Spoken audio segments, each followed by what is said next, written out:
Hey, welcome back to Milton Daily Homes. Chuck here. We have a list of 8 properties today, including one that I think is really unique and potentially could work really well for, I would say, 2 different populations. So let's get started.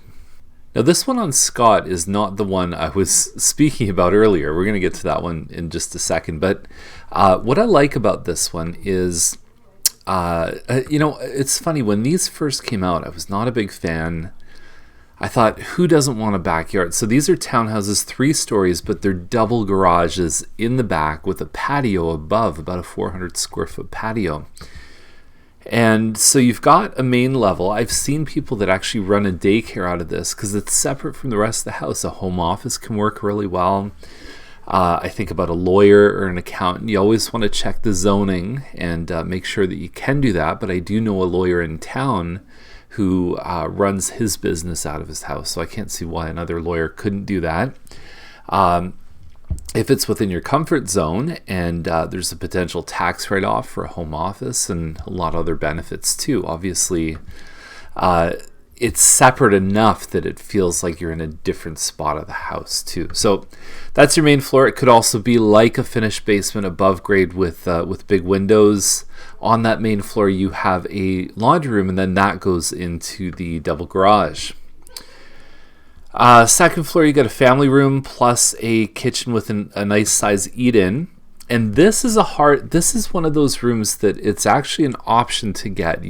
Not everyone gets it, but it's a little home office. Again, another option for you. Kind of tucked away from the main area. A lot of times Mattamy will build in a desk. It looks like they've put a desk in on their own. But it's just a nice little space just to tuck away. And I even think about teenagers who are on the computer and this and that. And I know it's now more about tablets than it is about laptops and desktops. But it's a way to just be aware of what's going on when they're searching. And if you don't want them kind of tucked away in their bedroom doing weird stuff. So functionally, I like this one. 3 bedrooms upstairs. There's an ensuite plus a full bathroom. 1733 square feet. I believe it's called a Brynmont. And not a lot of neighbors directly behind too, which I think is a positive thing. You cannot put a hot tub on this. I have checked the load bearing and it just wouldn't work. There's no steel beams underneath. It's just wood. So but you could put trees. Like I've seen people put a row of cedars here for privacy. And it's pretty low maintenance too. So if you've got a busy lifestyle, you have a very small front lawn to mow, and that's about it.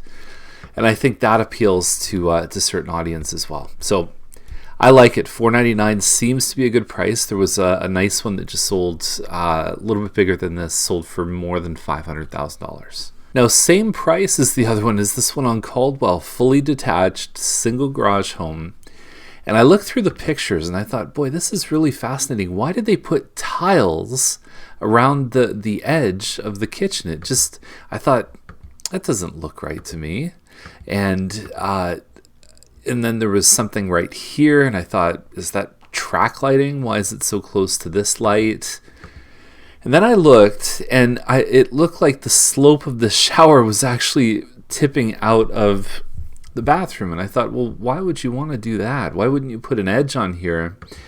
And if you know where I'm going with this, then I'll wait for the big reveal. But anyway, the home is actually wheelchair accessible, and you start to see the hints there too. So things like, if I go to the virtual tour, I go right back up to the top here, you have a wheelchair lift, which I didn't see in the pictures.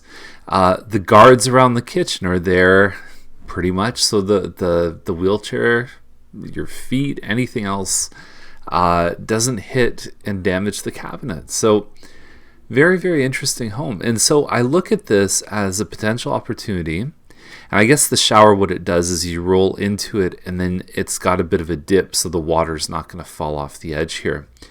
But I look at this as being appealing to 2 different audiences. Obviously, if it's someone who's in a wheelchair, this is going to be really good because it's not easy to find these. And the second one is maybe even someone who is elderly, who's downsizing from a larger home. I don't think this home is massive. So I think that it could work for them too. Even I don't know if the wheelchair lift and things like that are going to stay, but accessibility wise, I mean, we have an aging population. We have a lot of baby boomers who are getting to the point where they want to be close to their kids. And there's not a lot of good housing options, especially one floor options. In town, you've got Drury Park. You could buy an older bungalow, but then you have a big piece of land to take care of. You can go in a condo, but not everyone likes that.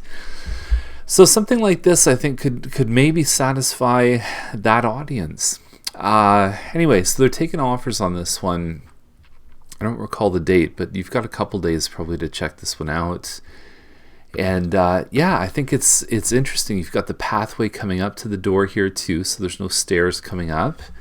The curb appeal looks nice on the home too. So anyway, it's not easy to find a detached home under $500,000 these days. This size of home, more than 2,000 square feet, probably would sell if it wasn't so customized, and maybe a little bit more. If it had more upgrades, it might even be close to $600,000. So if you were okay with these and you weren't budgeting in to fix all the things that they've done to customize, you're in a stronger negotiating position because it's really closer to move-in ready for you too. So I'd expect it to go for more than this, but it's such a unique home.